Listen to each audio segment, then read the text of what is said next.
बंधुओं, तो लीजिए प्रस्तुत है, प्रसंग है चित्रकूट महिमा, जिसे आप तक पहुंचा रहे हैं कन्हैया कैसेट 161 जवाहर चौक, झांसी, उत्तर प्रदेश।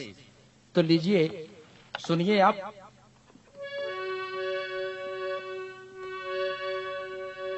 धर्मशील ज्ञानी गुणवंता, सब सुंदर ये सुभग वैसंता, सब सुंदर ये सुभग वैसंता।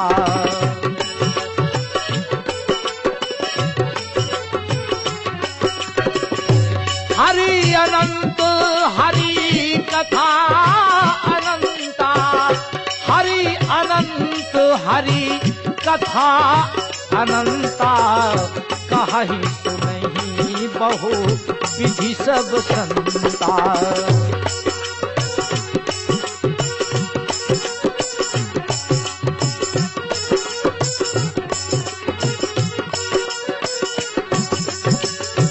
यहाँ पूज्यपाद गोस्वामी तुलसीदास जी ने कहा कि नारद जी संता हैं। दूसरे संता कौन है? अनंत बलवंत हनुमंत लाल जी भी संता हैं। और तीसरे संता हरि अनंत हरि कथा अनंता, कहाई सुनई बहुविधि सब संता। हम और आप भी संता हैं। यहाँ देखिए, जो मिथिलावासी थे वह भी संता थे, और इधर जो हरि कथा सुनाता है, सुनता है, बोले वो भी संता है। और एक अनंत बलवंत श्री हनुमंत लाल जी महाराज, ये संत नहीं, ये भी संता हैं। देवर्षि नारद भी संता हैं।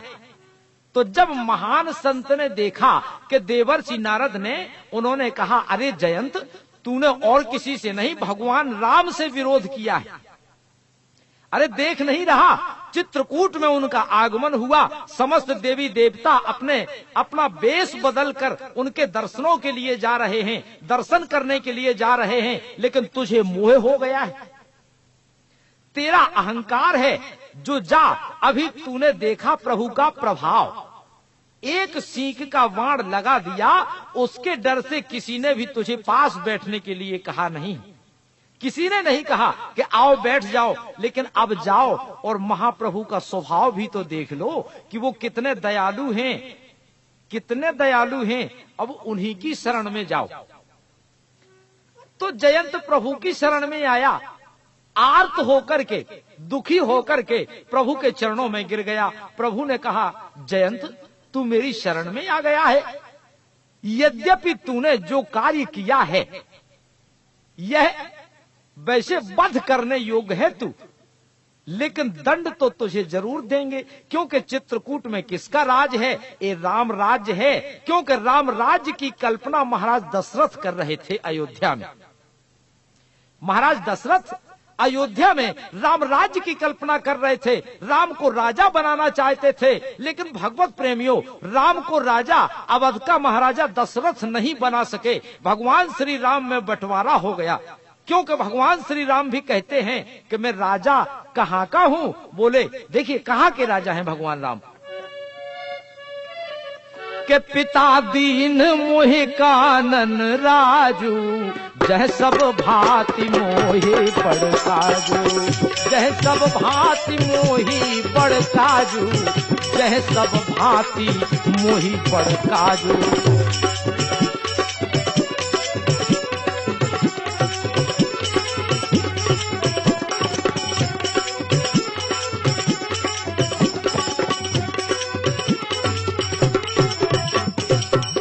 सोच रहे हैं भगवान राम कि हमें पिताजी महाराज दशरथ अयोध्या का राज दे रहे थे, लेकिन हम यहाँ हैं, कानन में, इस जंगल में हैं, यहाँ मुझे बड़े भाग्य हैं, बड़ा यही हमारा बड़ा राज्य है। क्यों?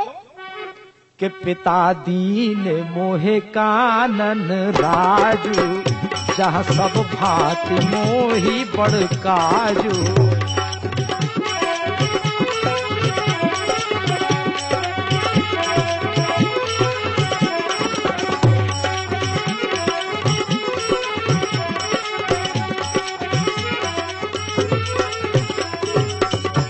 भगवान श्री राम ने कहा कि मैया, मुझे मेरे पिता ने अवध का राज नहीं बल्कि जंगल का राजा बना दिया है, तो जिस जगह मेरी जरूरत है तो मैं वहां का राजा क्यों ना बनूं। मर्यादा पुरुषोत्तम भगवान राम भ्रमण अन्य जगह करते रहे, लेकिन राजा के रूप में 12 वर्ष तक इसी चित्रकूट में बैठे, क्योंकि इधर जब मेरा काज है जंगल में और मुझे सुपास है तो मां मैं वहां क्यों ना जाऊं। क्योंकि बंटवारा श्री राम के राज का कहां से हुआ, मां गंगा के किनारे से, चित्रकूट प्रांगण से हुआ। जिस समय भगवान श्री राम आए, मां गंगा से इस पार वहीं से बंटवारा हो गया। लोगों ने कहा कि भगवान राम के राज्य का पहला नागरिक कौन मिला। राम के राज्य का पहला नागरिक देखिए आप कौन मिलता है कि मांगी नाव न के बट आना, कहीं तुम्हार मरम में जाना।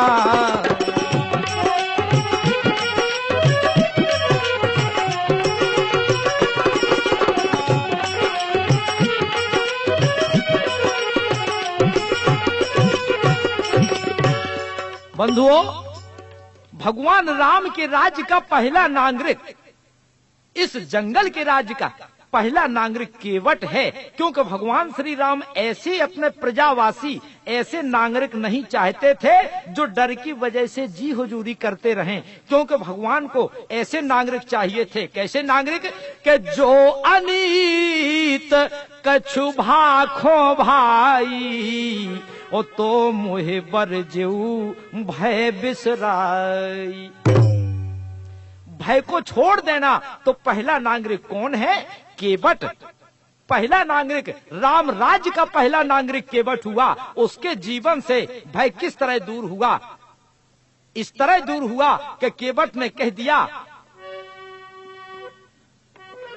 बर तीर मारे हूँ लखन पे, जब लग न पाओ पखारी हो, तब लगन तुलसीदास नाथ कृपाल पार उतार हो।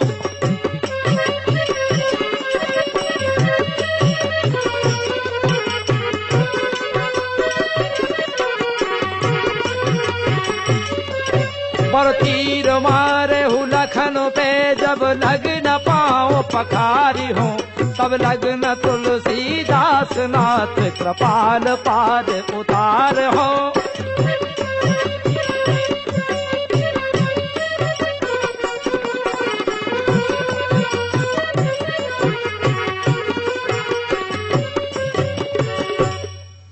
कह दिया केवट ने। केवट ने कहा कि लक्ष्मण, चाहे बाण मार दो, मुझे डर नहीं है मरने का, लेकिन जब तक मैं पैर नहीं पखार लूंगा तब तक यहां से वहां पार नहीं उतारूंगा। ये पहला नागरिक है राम राज्य का। इधर जब भगवान श्री राम आगे चित्रकूट प्रांगण में, तो ये इसलिए ये भगवान श्री राम का राज्य है। चित्रकूट प्रांगण में जब भगवान राम आए, यहां राम राज्य में, और राम राज्य की गद्दी कौन है? चित्रकूट स्थली। भगवान श्री राम वहां पर बैठे हैं। तो भगवान श्री राम ने जयंत से कहा कि मैं यहाँ का राजा हूँ, और राजा के राज्य में आकर के कोई यदि गलती करता है तो यदि दंड भी नहीं दिया जाता तो भी अनुचित होता है, क्योंकि राजा का कर्तव्य है कि गलती करने वाले को दंड देना चाहिए। तो यदि हम तुम्हें आज दंड नहीं देते हैं तो लोग हमारे सामने आ जाएंगे, हमें ताने देने लगेंगे, इसलिए हम तुम्हें दंड जरूर देंगे। तो भगवान श्री राम ने क्या किया कि एक नयन कर तजा भवानी, एक नेत्र फोड़ दिया। तो हमारे श्री राम इस चित्रकूट के राजा हैं।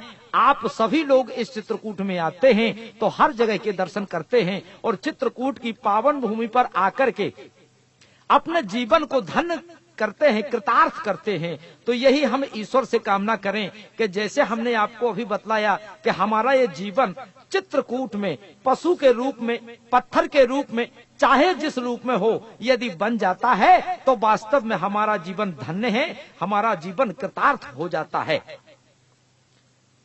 तो धर्म प्रेमी सज्जनों, भाइयों, बंधुओं, अभी आपने प्रभु श्री राम चित्रकूट में पधारे ये पावन महिमा सुनी।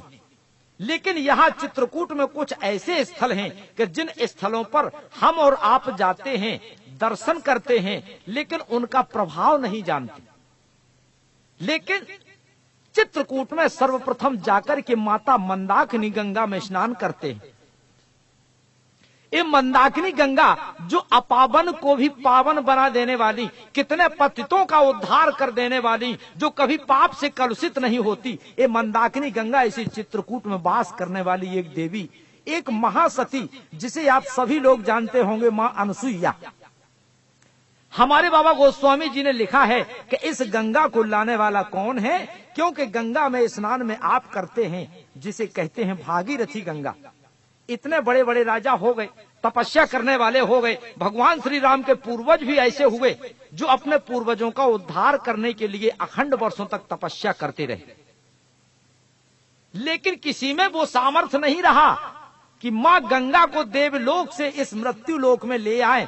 लेकिन ऐसे ही एक प्रतापी हुए महाराज भागीरथ, जो कि गंगा को देवलोक से मृत्यु लोक में लाए।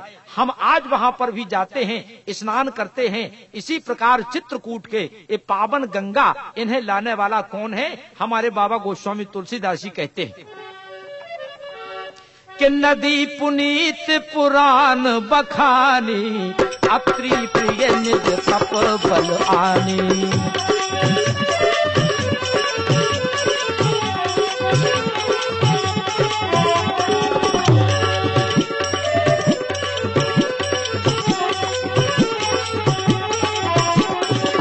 नदी पुनीत पुराण बखानी, अत्रि प्रिय निज तप बल आनी। सुरसरी धार नाम मंदाकिनी, सुरसरी धार नाम मंदाकिनी। जो सब पातक कौतुक डाकिनी, जो सब पातक कौतुक डाकिनी। नदी पुनीत पुराण बखानी, अत्रि प्रिय निज तप बल आनी।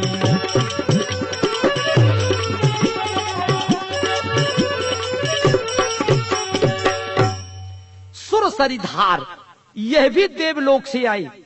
बोले इसका नाम मंदाकिनी पड़ा, जो समस्त पापों को दूर कर देती है। समस्त पापों को, हमारे आपके जीवन में जो पाप हैं, हम जब इसमें डुबकी लगाते हैं, डुबकी मारते हैं, तो हमारे पाप सब वो ले लेती हैं, पाप दूर हो जाते हैं। क्योंकि इधर गंगा है ये मंदाकिनी, जो सब पापों को दूर करती हैं। उधर ये गंगा है, उस गंगा में जब हम स्नान करते हैं तो वहां का भी यही वर्णन है। क्या वर्णन है कि दरस परस मुख मज्जन पाना, हरहि ताप कहाँ दरस परस मुख मज्जन पाना, हरहि ताप कहाँ को विश्रामा। दरस परस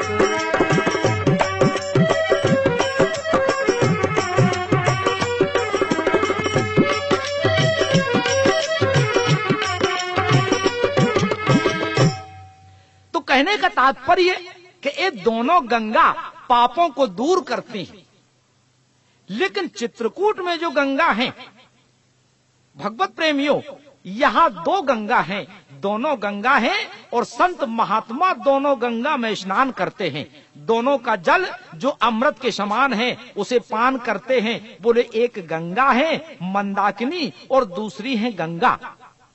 बोले राम भगति जहां सुर सरि धारा, संत महात्मा राम भक्ति रूपा गंगा में स्नान करते हैं और इस तन को मां मंदाकिनी में धुलते हैं। ये मंदाकिनी गंगा मां अनसुईया, जो महर्षि अत्रि मुनि की पत्नी, ये अपनी तपस्या के बल से भूलोक पर गंगा को लाई। ये वृतांत हम आपको सुना रहे हैं। ये कब की बात है? इस मृत्यु लोक में मां अनसुईया मंदाकिनी गंगा लाई, ये उस समय की घटना है कि द्वापर युग में जब एक समय ये धरा धर्म से छीन हुई। द्वापर युग में जब एक समय यह धरा धर्म से छीन हुई।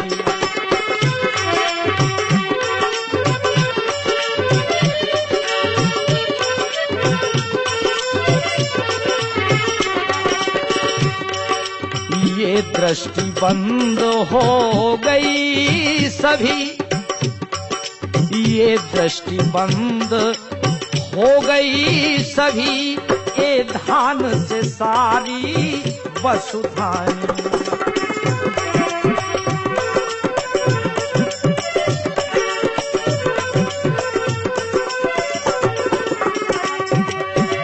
भूख प्यास से तड़प तड़प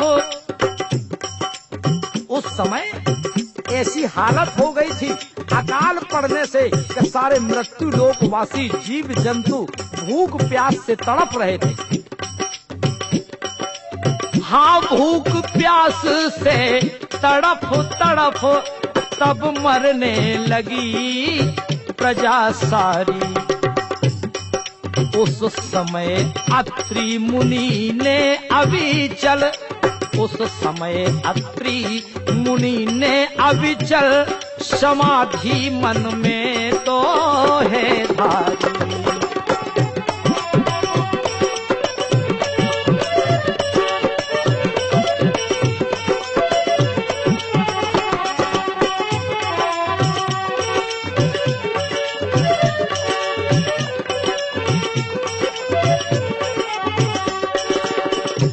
उसी समय महामुनि अत्रि इष्ट का ध्यान करने में संलग्न हो गए, समाधिस्थ हो गए। और इधर मां अनसुईया क्या करती हैं? अत्रि मुनि समाधिस्थ हैं, सती अनसुईया उनके समक्ष उनके सामने बैठी हुई हैं। पति सेवारत अनसुईया भी, पति सेवारत अनसुईया भी प्रियतम को बैठी झांक रही। मां अनसुईया झांकती हैं कि ऐसा ना हो कि हमारे पति आंखें खोलें और हम उनके सामने ना मिले, किसी वस्तु की आवश्यकता उन्हें पड़ जाए तो हमारी पति सेवा किसी काम की नहीं रहेगी। पति सेवारत अनसुईया भी प्रियतम को बैठी झांक रही कि कब आंख खुले कुछ बोल उठे, कब आंख खुले कुछ बोल उठे, सेवा का अवसर ताक रही।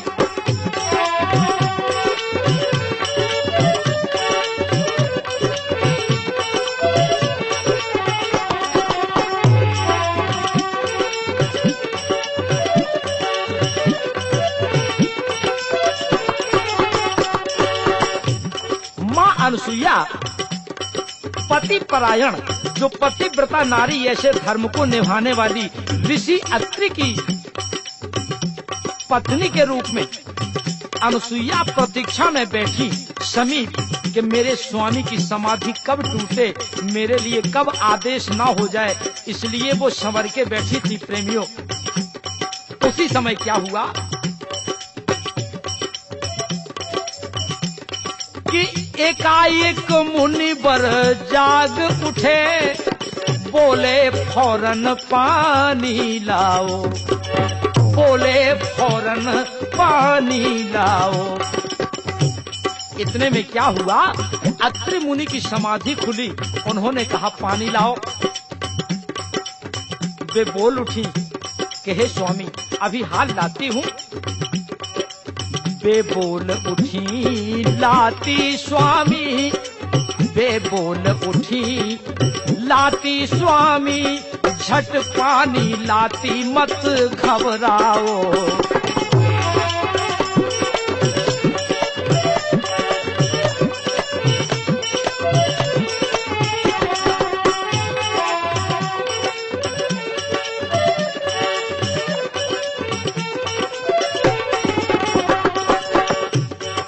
देखे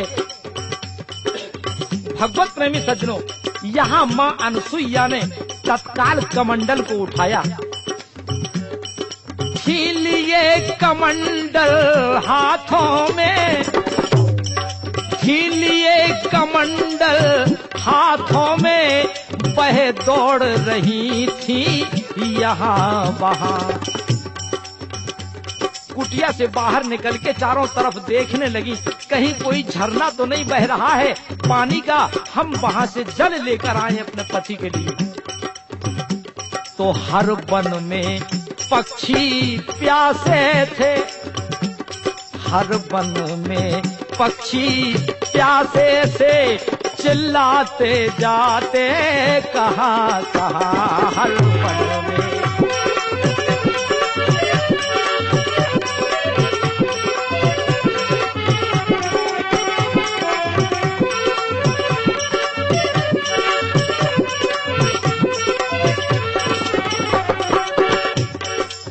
बंधुओं, उस समय की कैसी दयनीय दशा है। यह दयनीय दशा कैसी थी कि पानी नहीं बरस रहा, झरने सब सूखे पड़े हुए थे,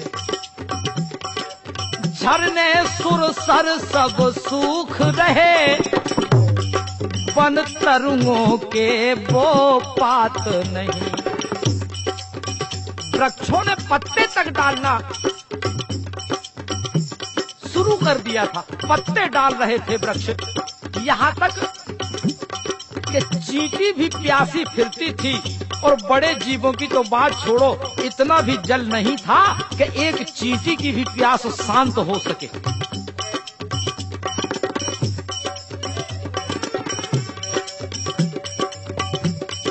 चींटी भी प्यासी फिरती थी, पशुओं की कहता में बात नहीं। जब चींटी की यह हालत थी, वहाँ पानी था ही नहीं।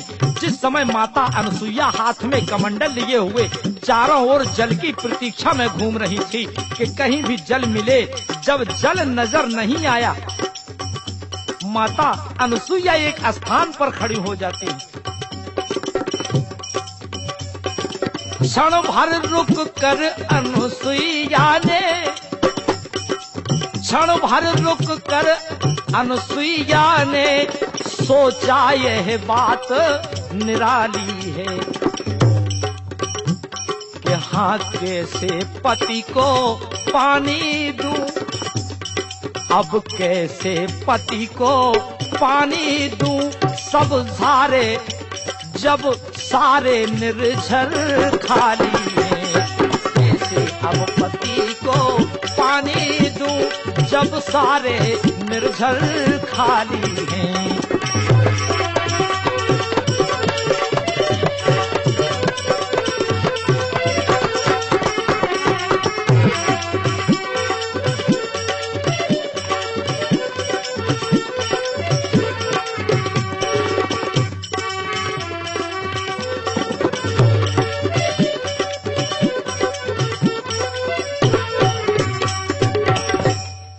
चारों तरफ सारे निर्झर खाली पड़े हुए थे, माँ अनसुईया ये विचार करती हैं कि क्या करूं, कहां से पति को मैं पानी दूं, क्योंकि यहाँ चारों तरफ तो जल दिखाई नहीं देता। सरिता में, सरोवर में इस समय सब सूखे पड़े हैं। तो प्रेमियों, उस समय माँ अनसुईया विचार करती हैं। क्या विचार करती हैं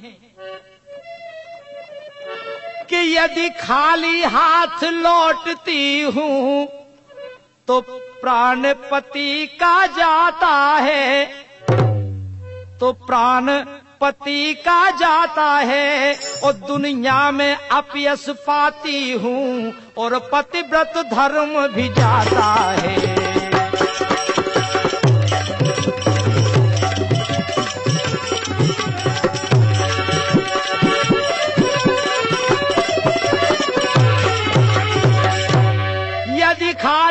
हाथ लौटती हूँ तो प्राण पति का जाता है, और दुनिया में अपयश पाती हूँ और पतिव्रत धर्म भी जाता है।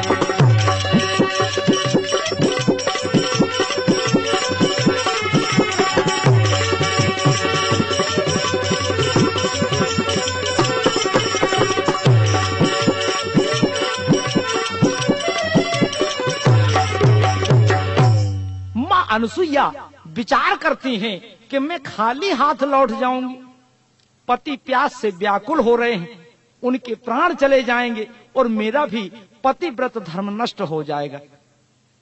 फिर सोचती हैं कि क्या करूं। अब ये मन में अनसुईया जी सोच रही हैं, क्या सोचती हैं कि चाहे कुछ भी हो मुझे कुछ भी करना पड़े, कि अब तो जल लेकर ही जाऊंगी, यह प्रण ही करके जाऊंगी।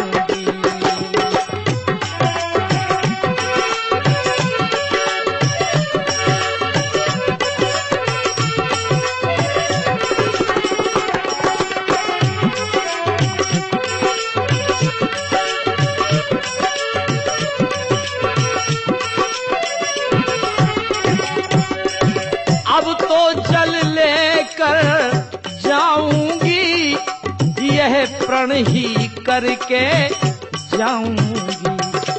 हाँ एक सती नारी का व्रत, अब एक सती नारी का व्रत टूटा, यह क्या बतलाऊंगी।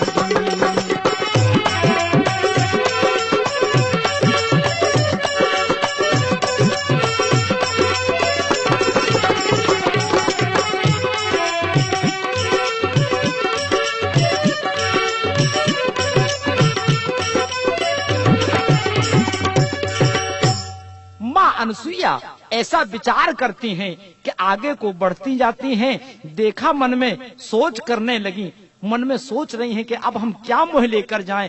पति की आज्ञा है पानी लाने की, लेकिन अगर हमें जल नहीं मिला, बगैर जल के हम लौटकर वापस कैसे जाएं। आखिर मन में सोच लिया कि चाहे कुछ भी हो लेकिन मुझे जल लेकर ही जाना है। तो देखा मन में सोच कर ज्यों कुछ बड़ी अगार, और देखा पर्ण कुटी में हरिहर जपती एक कुमार। आगे बढ़ी, जब आगे बढ़ी तो क्या देखती हैं कि एक देवी तपस्या में संलग्न, एक देवी साधना में तत्पर्य है, एक स्थान पर बैठी हुई है। वहां पर तत्काल पहुंच करके देखा तो उस समय समाधिस्थ है। इनसे जल की याचना करूं। मां अनसुईया पहले जाकर सोचने लगती हैं कि यह साक्षात तपस्या की मूर्ति है, अब मैं इससे क्या कहूं, और यह अपनी साधना में संलग्न है। अब मैं क्या कहूं इससे कि मुझे जल की आवश्यकता है। अब मैं अपना प्रस्ताव, अपनी बात इसके समक्ष रखूं या ना रखूं, क्या कहूं, कुछ समझ में नहीं आता है। कहने लगी, आदर सहित हर्षित मन कर वो प्रणाम कर मृदु बेन कहा। आदर हर्षित सुन प्रणाम का शब्द नर्मदा, बड़ी झटपट धाई है नर्मदा।